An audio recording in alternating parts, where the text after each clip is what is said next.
Hello friends, today we are going to learn next periodic trend or physical property, ionization energy, or it is also called as ionization enthalpy.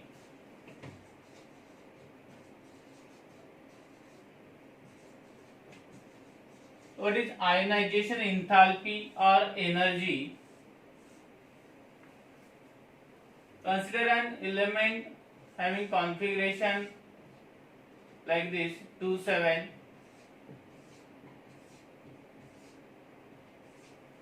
Then amount of energy required to remove an electron from outermost shell is called as ionization energy. कशाला म्हणायचं ionization energy? बघा बाळांनो, जो loosely bound electron आहे outer most shell मध्ये, suppose this electron is very lastly filled and very loosely bound with the nucleus, then this electron will be easily removed. So the minimum amount of energy, minimum amount of energy required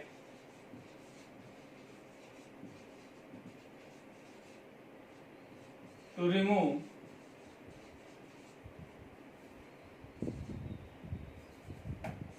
loosely bounded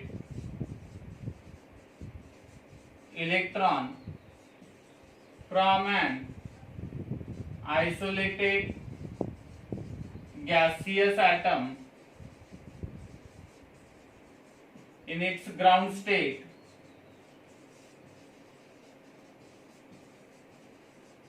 is called ionization energy.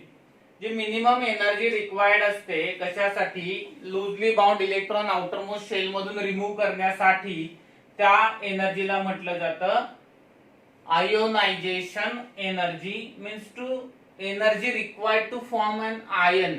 एखादा ion form करायचा आहे आणि तो देखील कोणता? तर electron loss करून नेहमी कोणता आयन फॉर्म होतो? कॅटायन फॉर्म होतो. सो कॅटायन फॉर्मेशन साठी जी एनर्जी आपल्याला रिक्वायर्ड असणार आहे ती काय असणार आहे बाळांनो? Ionisation energy. Now note that this energy is required. Okay, energy is required means what? Absorb. And if energy is absorbed, process is endothermic. 10th मध्ये आपण लर्न केले बरोबर का? प्रोसेस कशी असणार आहे? एंडोथर्मिक असणार आहे. सो एनर्जी रिक्वायर्ड आहे म्हणजेच प्रोसेस काय आहे बाळांनो? एंडोथर्मिक आहे. Then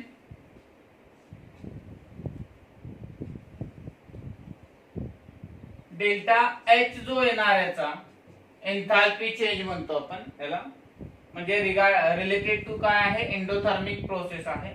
if it is absorbed delta H is positive and if it is released delta H is negative. So या ठिकाणी एन्थाल्पी चेंज जो आहे तो कायला बाळांनो?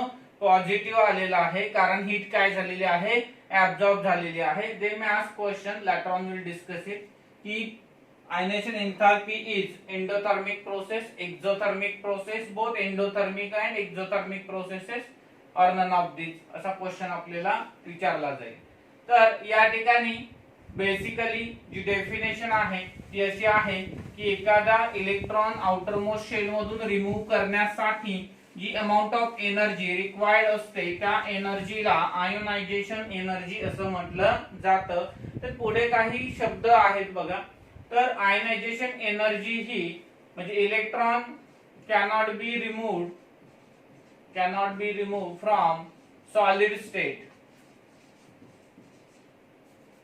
Remove from solid state atom. Solid state atom मधून आपण हा रिमूव्ह करू शकत नाही. First we have to convert it into gaseous state.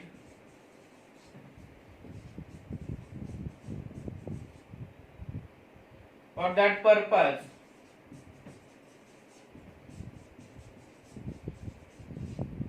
energy required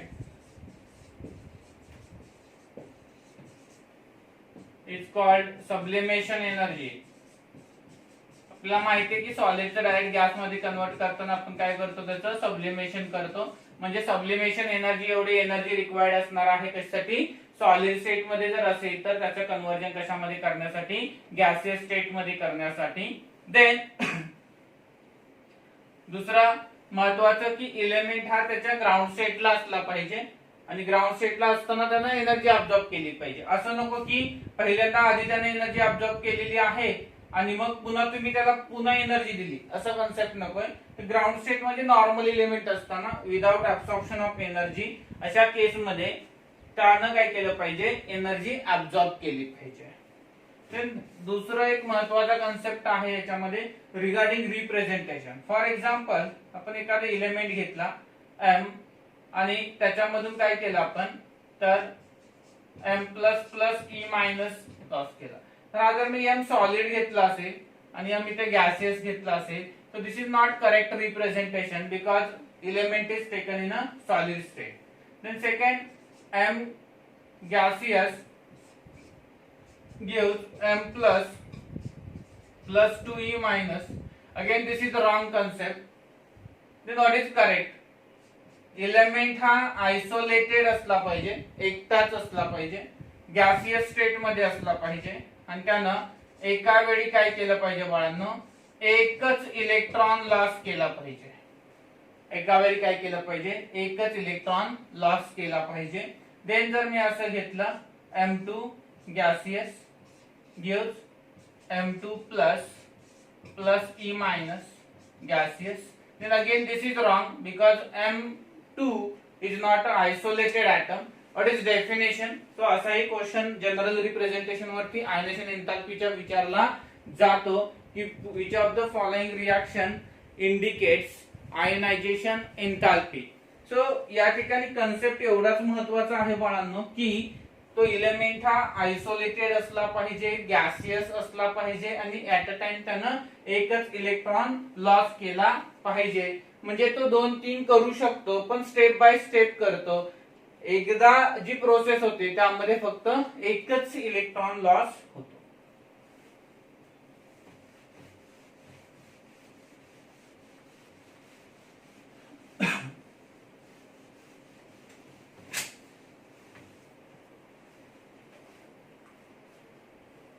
Then next, what are the factors affecting on ionization energy? We will see first effective nuclear charge. Factors affecting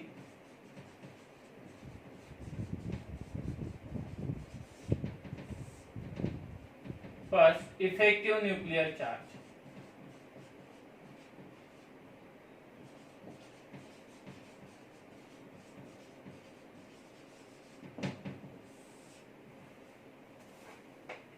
काय होतं रे बघा, effective nuclear charge वाढला म्हणजे काय वाढलं रे, nucleus आणि electron मधलं attraction जर वाढलं तर तो इलेक्ट्रॉन इझिली रिमूव्ह करता येईल का रे, नाही करता येणार, कारण न्यूक्लियस कडे त्याचा अट्रॅक्टिव्ह फोर्स काय आहे, जास्त आहे. So as effective nuclear charge increases, attraction between nucleus and as Z effective increases, attraction between nucleus and electron increases, then ionization enthalpy काय होणार बघा, न्यूक्लियस आणि इलेक्ट्रॉन मधलं अट्रॅक्शन वाढलं तर काय होणार, आयनायझेशन एनर्जी इन्क्रीज होणार, आयनायझेशन एनर्जी इन्क्रीज होणार. आयनायझेशन एनर्जी आणि आता झेड इफेक्टिव्ह मध्ये पॉझिटिव्ह आणि निगेटिव्ह चार्जच्या मॅग्निट्यूडशी काय रिलेशन आहे, झेड इफेक्टिव्हचं, Z effective is directly proportional to ionization असं म्हणता येईल आपल्याला. Z effective is directly proportional to the ionization energy is directly proportional to the. आता Z effective कोणावर डिपेंड असतो रे, आपण लेक्चर्स मध्ये बघितलेलं आहे सुरुवातीच्या इंट्रोडक्टरी पार्ट मध्ये. इफेक्टिव्ह न्यूक्लिअर चार्ज हा डिपेंड असतो कोणावरती, पॉझिटिव्ह चार्जच्या मॅग्निट्यूड वरती. मॅग्निट्यूड ऑफ पॉझिटिव्ह चार्ज शी डायरेक्टली प्रोपोर्शनल असतो, जेवढा पॉझिटिव्ह चार्ज वाढेल, आणि निगेटिव्ह चार्ज शी इनव्हर्सली प्रोपोर्शनल असतो. तर या ठिकाणी effective nuclear charge directly proportional to the ionization energy. Ionization energy directly proportional to the positive charge. जेवढा पॉझिटिव्ह चार्ज वाढत जाईल +1 +2 +3 +4 तेवढा आयन्स एनर्जी वाढणार आणि जेवढा निगेटिव्ह चार्ज वाढत जाईल तेवढा आयन्स एंथॅल्पी त्याची काय होणार कमी कमी कमी होत जाणार. देन एक्झाम्पल वगैरे आपण या ठिकाणी एक क्वेश्चन डिस्कस करूया त्या ठिकाणी. Ion with high positive oxidation state will have high ionisation energy असं म्हटलेलं आहे. तर आपण असं म्हटलं की which of the following ion will have highest ionisation enthalpy. तर कुठल्या आयनची आयनायझेशन एन्थॅल्पी ही हायएस्ट असेल असा क्वेश्चन आहे. तर या ठिकाणी क्वेश्चन दिलेला आहे आणि ऑप्शन देखील आहे की Fe2+, Fe+, Fe3+, all of this. So which one is correct choice. या ठिकाणी कुठल्या आयनची आयनायझेशन एन्थॅल्पी जास्त असेल. So according to the concept ionization enthalpy is directly proportional to the positive charge. So in this case option C will be the correct choice because it have large positive charge. जेवढा positive charge जास्त असणार तेवढी त्याची ionisation enthalpy जास्त असणार. Then second penetration power of subshells. So what is penetration power? Penetration power is nothing but the attraction between nucleus and electron again. आता मला सांगा जर आपण sp,d,f या शेल्स विचारात घेतल्या तर न्यूक्लियसच्या जवळ कोणती शेल असणार आहे रे बाळांनो. पेनिट्रेशन पॉवर म्हणजेच काय रे न्यूक्लियस कडे असणारा attractive force. Penetration power of subshells. कुठल्या सबशेल्स आहेत त्याच्यामध्ये sp,df आहेत आपल्याकडे. तर या sp,df सबशेल्स ज्या आहेत त्यांच्यासाठी आपल्याला काय करायचंय बघा. s, p, d and f यातली न्यूक्लियसच्या जवळ कोणती शेल असणार आहे रे s. म्हणजे पहिल्यांदा इलेक्ट्रॉन कशामध्ये फिल करतो आपण s मध्ये. So which shell is closer to the nucleus s. Therefore penetrating power of s is greater than p, greater than d, greater than f. म्हणजे अट्रॅक्टिव्ह पॉवर टुवर्ड्स न्यूक्लियस ही सगळ्यात जास्त कुणाची असणार आहे s, नंतर p, नंतर d आणि नंतर f. मग त्यामुळे काय होणार बघा. जो आपल्याकडे एक एलिमेंट घेतला आपण बेरिलियम आणि बोरॉन. बेरिलियमचं कॉन्फिगरेशन आहे 1s2 2s2 आणि याचं कॉन्फिगरेशन आहे 1s2 2s2 आणि 2p1. आता इथे कुठला इलेक्ट्रॉन आपल्याला लास्ट शेल मधला रिमूव्ह करायचा आहे. इथे कुठे आहे इलेक्ट्रॉन लास्ट इलेक्ट्रॉन 2p मध्ये आहे. इथे कुठे आहे 2s मध्ये आहे. पेनिट्रेटिंग पॉवर कोणाची जास्त आहे 2s म्हणजे s ची जास्त आहे. त्यामुळे न्यूक्लियस कडे अट्रॅक्टिव्ह फोर्स कुणाचा जास्त असणार s चा असणार. त्यामुळे याची आयोनायझेशन एन्थॅल्पी फर्स्ट म्हणजे फर्स्ट इलेक्ट्रॉन रिमूव्ह करताना जी एन्थॅल्पी असते तिला फर्स्ट एन्थॅल्पी म्हटलं जातं. सेकंड रिमूव्ह करताना असेल त्याला सेकंड, थर्ड रिमूव्ह करताना असेल त्याला थर्ड एन्थॅल्पी म्हणणार आपण. तर याची आयनायझेशन एन्थॅल्पी फर्स्ट ही काय असणार आहे बाळांनो लार्ज असणार आहे. कोणाची बेरिलियमची कोणापेक्षा ionization enthalpy first of the boron. पण आता एक इलेक्ट्रॉन रिमूव्ह केल्यानंतर कॉन्फिगरेशन काय येणार बघा. याचं इलेक्ट्रॉनिक कॉन्फिगरेशन येणार 1s2 2s1 one electron remove केल्यानंतर. आणि याचं कॉन्फिगरेशन येणार 1s2 2s2. आता मला सांगा आता इलेक्ट्रॉनचा जो फोर्स ऑफ अट्रॅक्शन आहे तो कुणाकडे असणार आहे जास्त 2s2 कडे की 2s1 कडे जास्त असणार आहे. तर आता 2s2 ची पेनिट्रेटिंग पॉवर काय असणार आहे जास्त असणार आहे. त्यामुळे जर आयनायझेशन एन्थॅल्पी सेकंड जर विचारात घेतली तर ती मात्र कुणाची जास्त येणार आहे बोरॉनची जास्त येणार आहे. आता याचं एक्सप्लेनेशन हे आपल्याला नेक्स्ट जो फॅक्टर आहे त्याच्यामध्ये जास्त चांगल्या पद्धतीने समजेल. हे जे एक्सप्लेनेशन आहे ते इथे फक्त एकच क्वेश्चन लक्षात ठेवा. इलस्ट्रेशन आपण थोडंसं पुढच्या पार्ट मध्ये जास्त क्लिअरिटी येईल त्याला. sp,df ही पेनिट्रेटिंग पॉवरची ऑर्डर आहे. There may be a simple question what is correct order of penetrating power of subshells. Subshells ज्या आहेत त्यांच्या पेनिट्रेटिंग पॉवरची करेक्ट ऑर्डर काय आहे असा क्वेश्चन आपल्याला डायरेक्टली त्या ठिकाणी विचारला जाईल.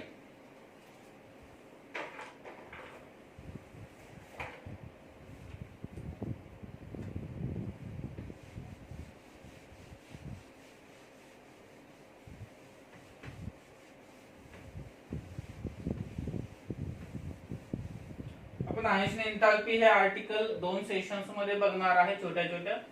First session we are going to discuss factors affecting trend and what is ionisation enthalpy. And second आपण बघणार आहे ज्याच्यामध्ये आपल्याला जे एक्सेप्शनल ट्रेंड्स आहेत ते सगळे आपल्याला डिस्कस करायचे आहेत, त्याचे क्वेश्चन्स आणि त्याचे ऍप्लिकेशन्स. तर आता या ठिकाणी पहिलं जर आपण बघितलं third factor affecting stability of electronic configuration. Stability of electronic configuration.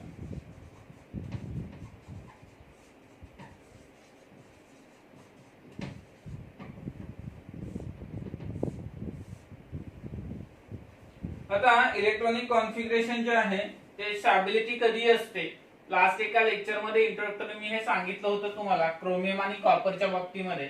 जर एलिमेंटचं कॉन्फिगरेशन हे हाफ फिल्ड आलं किंवा कम्प्लिटली फिल्ड आलं, so what is half filled and completely filled. So half filled means what? तर सपोज p शेल आहे तर p ची half field capacity किती असते 6 इलेक्ट्रॉन्स. तर हाफ फील्ड म्हणजे किती कॉन्फिगरेशन आलं पाहिजे p3 आणि कम्प्लिटली फील्ड म्हणजे किती आलं पाहिजे p6. d ची कॅपॅसिटी किती आहे 10. हाफ फील्ड म्हणजे किती आलं पाहिजे d5. कम्प्लिटली फील्ड म्हणजे किती आलं पाहिजे 10. s ची कॅपॅसिटी किती आहे 2. हाफ फील्ड म्हणजे किती आलं पाहिजे s1. कम्प्लिटली फील्ड म्हणजे किती आलं पाहिजे s2. f ची कॅपॅसिटी किती आहे 14. हाफ फील्ड म्हणजे f किती आला पाहिजे 7. कम्प्लिटली फील्ड म्हणजे f किती आला पाहिजे 40. आणि जर एलिमेंट हा हाफ फील्ड किंवा कम्प्लिटली फील्ड कॉन्फिगरेशन दाखवत असेल तर तो त्याच्या नंतरच्या एलिमेंट पेक्षा काय करतो, हायर आयनेशन एन्थाल्पीज दाखवतो.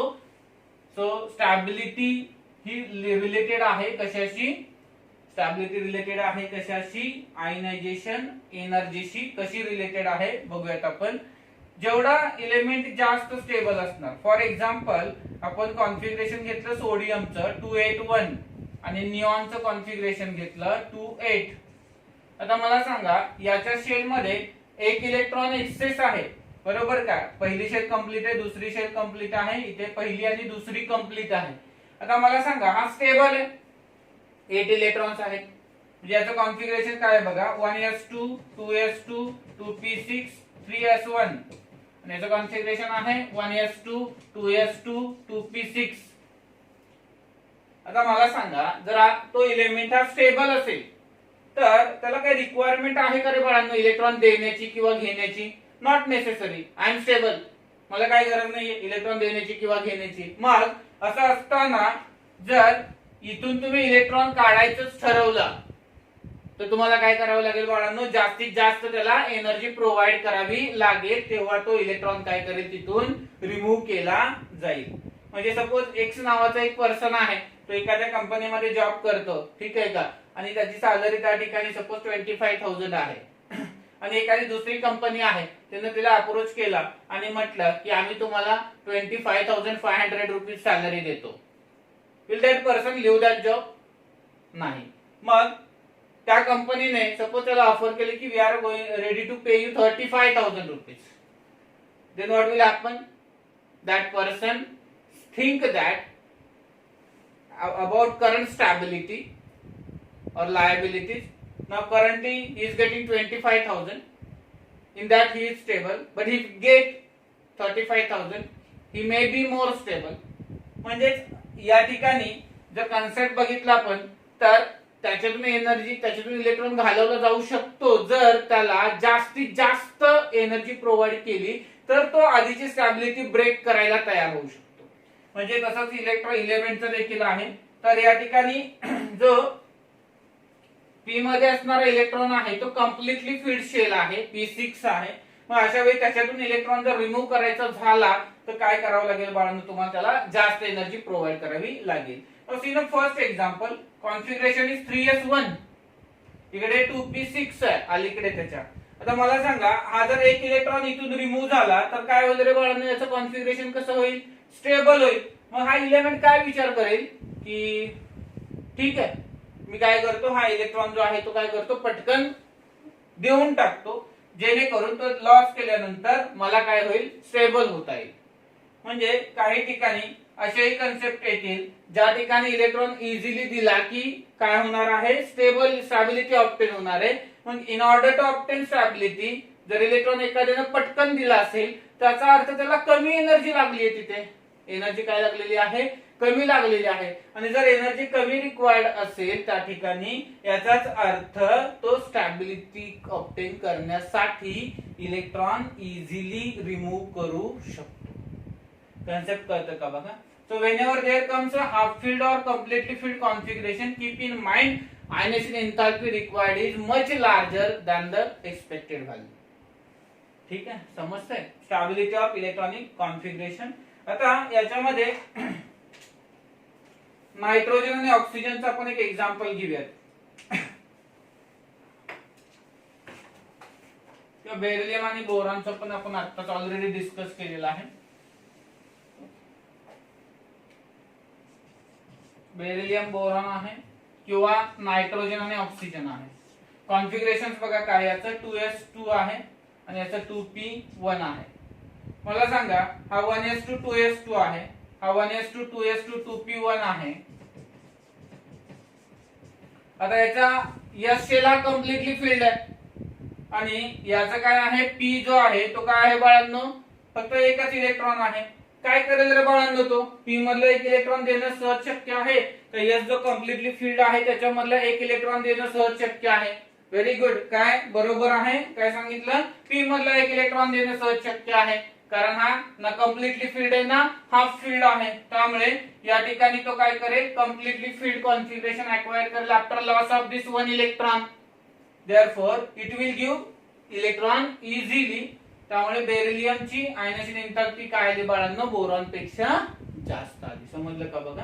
Electronic configuration of nitrogen, let's see another example, 2s2 2p3 and this is 1s2 2s2 2p4. Now see the configuration, this is half filled configuration, this is not half filled or completely filled.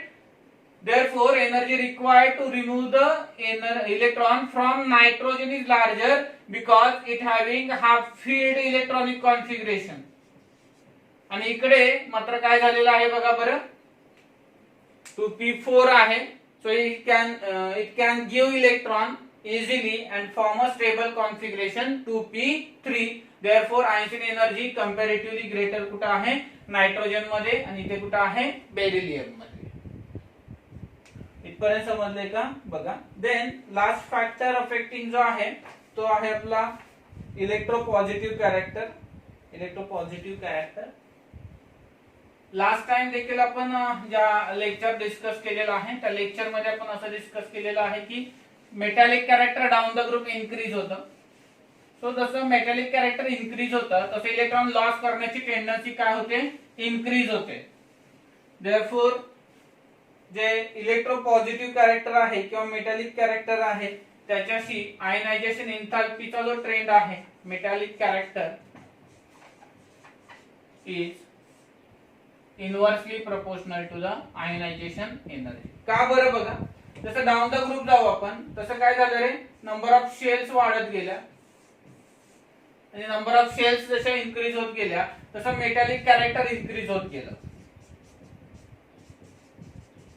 कारण electron loss करण्याची tendency वाढली, कारण nucleus आणि या electron मध्ये force of attraction कमी झाला. अशा केसमध्ये इलेक्ट्रॉन आणि न्यूक्लियस याचे जर अट्रॅक्टिव्ह फोर्स कमी असेल तर मेटॅलिक कॅरेक्टर काय झालं, इन्क्रीज झालं. मग या ठिकाणी लागणारी एनर्जी जी आहे इलेक्ट्रॉन रिमूव्ह करण्यासाठी ती देखील काय होईल बाळांनो, कमी होईल. So as metallic character increases this electron will be easily remove. याचा अर्थ काय, it require less ionization energy. समजलं. Then lastly, what are the trends in periodic table?